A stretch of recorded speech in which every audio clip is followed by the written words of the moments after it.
putting me in the catch-22, Suzuki-sensei.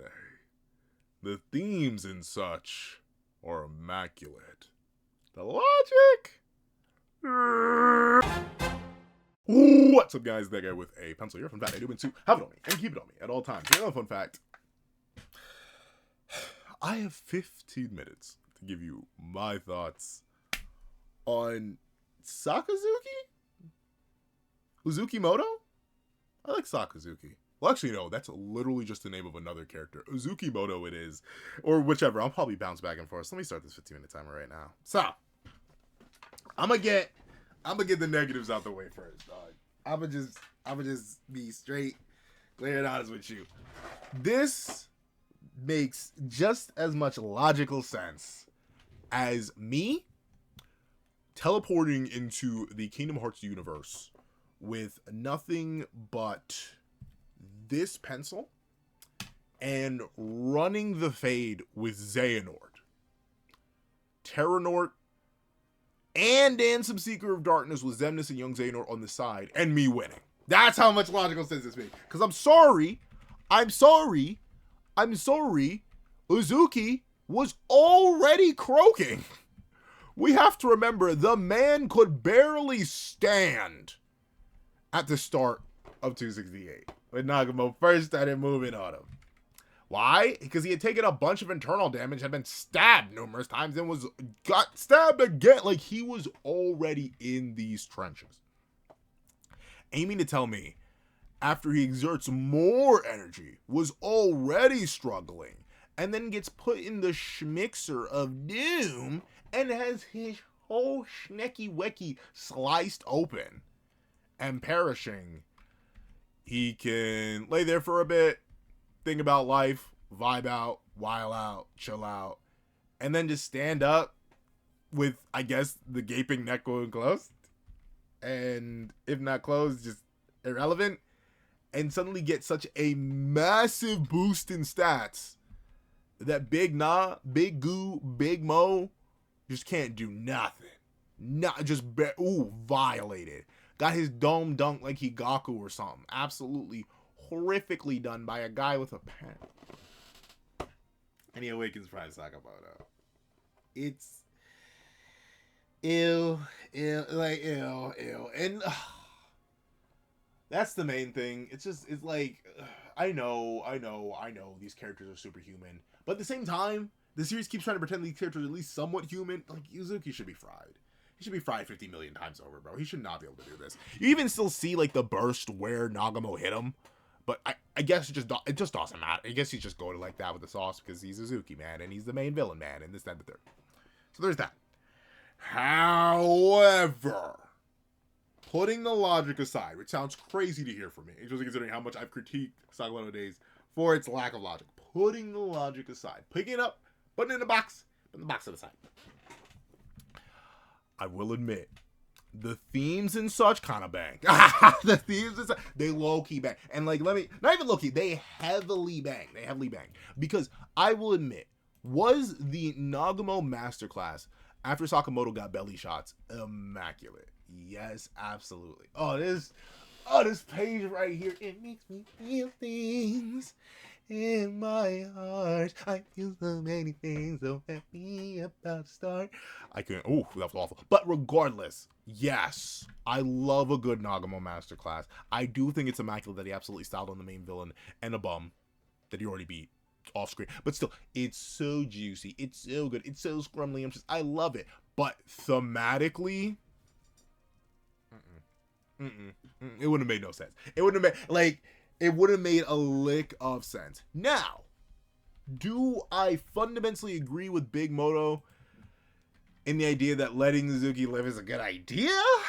No, but I will admit I do fundamentally agree with Big Moto that booming Uzuki isn't like the best way he could pay for his crimes. He deserves to rot way sealed away in the Muken for 10,000 years on some Eisen type beat. That's the way he should pay for his crimes. Not, just immediately perishing. And in that case, there's those themes and such where just like I do fundamentally agree with Sakamoto more than I agree with Nagamo. I don't think slaughter is the answer. But at the same time, there's also just like the overarching theme of Sakamoto Days itself, right? The idea of the individual pure absolute power versus the ability of collective effort and teamwork and bonds and family and love. I'm sorry. While it's clear Nagamo did love Sakamoto and loved Rion and loved them so much, possibly even more than himself, I don't think it would have been a good idea for him to take down Uzuki as a sole individual with unimaginable power on his own. It just wouldn't have worked with the themes and such. It would have essentially been proving the thesis of the narrative wrong, right? Because ultimately, every story has a message it wants to push and it wants to tell you. A comparison I made in a recent review, and a comparison I'm going to make again, is My Hero Academia. It has a thesis about the structure of society and its failings. And unfortunately, it goes on to deny the thesis of its own narrative in multiple ways, from all the major villains at the end of MHA ending up 6 feet under by the actions of heroes, and Hero Society still standing at the end, only slightly tweaked, but still causing all the problems that created those same villains in the first place. Like, yeah, My Hero Academia fundamentally fails to prove its thesis about, hey, the world is wrong as it stands, we should do better, by barely doing any better at all and still slaughtering in mass. For Sakamoto Days to have Nagamo take down Uzuki simply would not have themes and such with the entire narrative up to this point. So there is that aspect of it. Uzuki needed to be taken down by team effort, and ultimately the sequential team effort of Sakamoto fighting him, then Nagamo fighting him, and Nagamo moving him, that wouldn't count. That wouldn't be true, proper familial love and teamwork. That wouldn't have worked at all. At least not thematically, at least in my opinion. I would say Sakamoto Days failed to prove its thesis if it went down that way.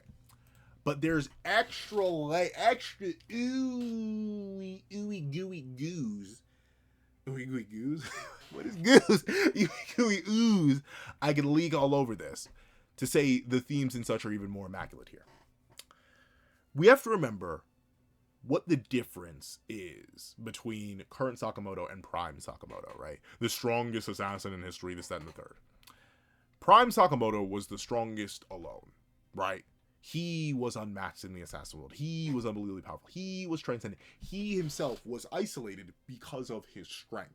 Sure, was he still friends with Rion? Absolutely. Sure, was he still friends with Nagamo? Yes. He isn't a Satoru Gojo type purely, but still, that isolation born of extreme strength is fundamental to Prime Sakamoto's character. He fought alone. He slayed alone. He was alone. So, why is Sakamoto's ultimate form, as we see it right now, his chunky self, his big self, his post-assassin life self? Because that is the embodiment of Sakamoto's narrative developments. The idea that his wife introduced to him that, hey, what matters more isn't just the money you get from completing your job, especially the job that you do, but you should make sure you do a job that, one, is good and helps people, and two, you must make sure to value and cherish those around you and the lives that surround you.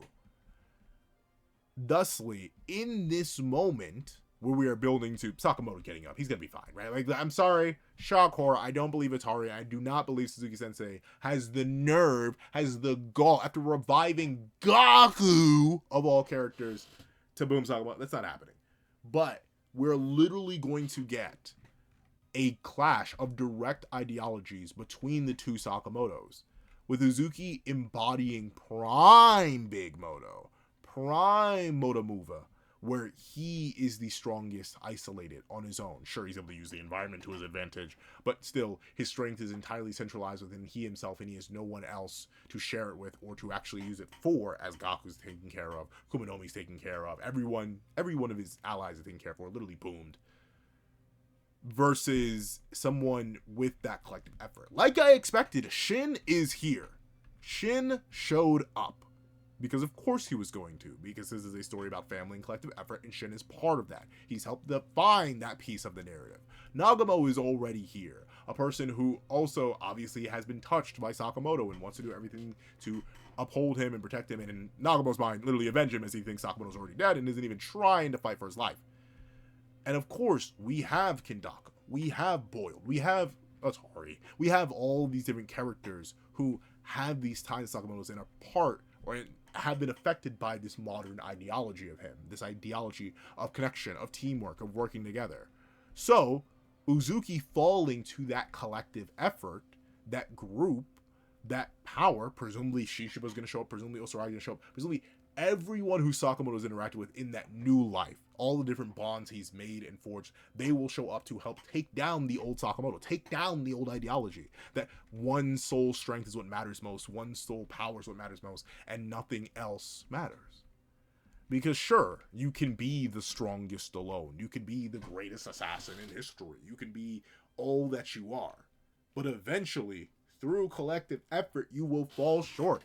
Heck, remember how Takamura fell. As much as I still don't like it, all these years later, he fell to collective effort born of a group of people working together, even if Uzuki was the one to directly finish him off. That truth is fundamental. It is baked in. It is fundamentally ripped and poured into the narrative of Sakamoto Days and the narrative of Sakamoto as a character. So, for the themes and such of it all, this makes perfect sense. This is what it needs to be. Yes, let Uzuki get back up with a gaping neck wound, a hole in his stomach, and internal bleeding. Sure. Give it all to him for all I care. If for the fact that we can get the battle of Prime Sakamoto in the past versus Prime Sakamoto in the present and soon to be future, if we can get that idea of individuality versus collective effort, if we can get that together, and specifically, we can prove Uzuki wrong. Because it is Uzuki who still has ultimately fallen prey to the system. In his efforts, when Sakamoto goes out of his way to save Uzuki's life, what does Uzuki do? Does he thank him? Does he stop? Does he reconsider? Oh, well, maybe I don't have to do this. No, he takes the opportunity to give into that violence, give into that evil, give into that darkness that he hated the world so much for, and slays Sakamoto. Or at least attempts to, because obviously he didn't actually. So, if through this collective effort, if whether it's just Nagamo and Shin, whether it's Nagamo, Shin, Shishiba, Osaragi, Boiled, Kendaka, everybody showing, hey, Skye, Lou, like everyone showing up and taking down this Prime Sakamoto, it would, but not executing him, it would be the ultimate counter evidence to the thesis that Uzuki has been building to. A Sakamoto, according to Atari's prophecy, will die today. Yes, but it will be the idea of that strongest, that idea of the peak, that idea of the ancient Sakamoto, the greatest and most revered assassin in history, the strongest there ever was. That is what will die today. The ideology of him, the thesis of him, and in a way, the physical form, as Uzuki, in the end, will be sealed away, and so will all that power, all that strength, that individuality. It will be lost because it will lose. Just in the same way that Takamura was gone, because Takamura was alone in his strength, in his apex, in his divinity. Ultimately, Uzuki is going to suffer the same fate, because he wishes to fight alone, because Gaku is down, because he has no one to fight with, because, oh, well, he himself alone is the strongest.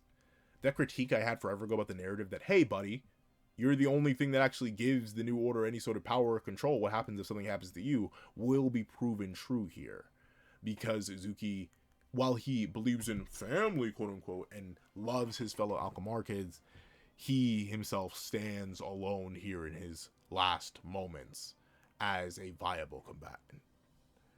So seeing him take on the man who could do anything, in the sense of literally becoming that man, if only for this battle, and seeing him eventually fall, it can work. It can work so well. And because it can work so well, I don't want to say I'm willing to let the logic slide entirely. It would still 100%, and still is 100% a critique of how it was done. Maybe just have the Uzuki personality awake earlier. Maybe tunnel effect and Nagamo through Uzuki's neck, so it just it's more believable that Uzuki can actually get up after getting his neck sliced and stabbed in the stomach and having internal bleeding. But it is in this idea, this concept of the past versus the future, individuality versus collectivism, the ideas of life and death, who gets to decide who gets to live, who gets to decide who gets to die, and what does that mean for someone who does get to choose that. All of that, it goes into the big old mixing pot. It stirs, and there's something delicioso on a thematic level and goes on, and will likely go on to prove the thesis of Sakamoto Days correct. And from a narrative perspective, I can let that slide. From a thematic perspective, I can let that slide. I'm sorry, I'm a sucker for good character work and good themes and such. Oh, the character work here is, I say it's solid enough. The themes and such are immaculate. They're delicious. So overall, I like Uzukimoto. Does it make perfect sense? No. Not in a logical sense. But it makes better than perfect sense from a thematic level and what Sakamoto Days at its core is truly about. But I'm out of time, so please let me know your thoughts on Uzukimoto in the comment section, or Uzukimoto in the comment section down below. Thanks so much for watching, and I hope you guys have a wonderful day. This is That Guy with the Pencil, writing off.